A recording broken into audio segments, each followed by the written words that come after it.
Number block ಮಾಡಿದ್ದೇ ಪ್ರಾಣಕ್ಕೆ ಮುಳುವಾಯಿತು.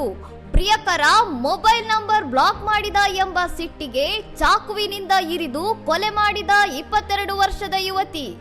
Instagram ಪ್ರೀತಿ ಇರಿದು ಕೊಂದ ಕತೆ.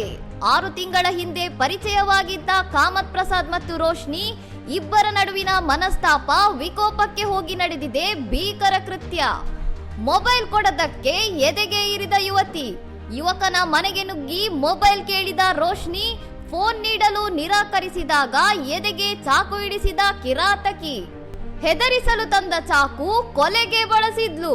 ಬರೀ ಹೆದರಿಸಲು ತಂದಿದ್ದೆ, ಆದ್ರೆ ಜಗಳದಲ್ಲಿ ಇರಿದು ಬಿಟ್ಟೆ ಎಂದು ಪೊಲೀಸರ ಮುಂದೆ ಒಪ್ಪಿಕೊಂಡ ಅರೆಸ್ಟ್ ಆದ ಯುವತಿ ರೋಶ್ನಿ. ಡಿಜಿಟಲ್ ಯುಗದ ಅಪಾಯಕಾರಿ ಸಂಬಂಧಗಳು, ಸೋಷಿಯಲ್ ಮೀಡಿಯಾ ಪ್ರೀತಿ ಎಷ್ಟು ಬೇಗ ಚಿಗುರುತ್ತದೋ ಅಷ್ಟೇ ವೇಗವಾಗಿ ಕ್ರೌರ್ಯಕ್ಕೆ ತಿರುಗುತ್ತಿರುವುದು ಇಂದಿನ ಆತಂಕಕಾರಿ ಬೆಳವಣಿಗೆ. ಇನ್ನಷ್ಟು ಸುದ್ದಿಗಳಿಗಾಗಿ ನೋಡ್ತಾ ಇರಿ ಸೌರಂ ಟಿವಿ.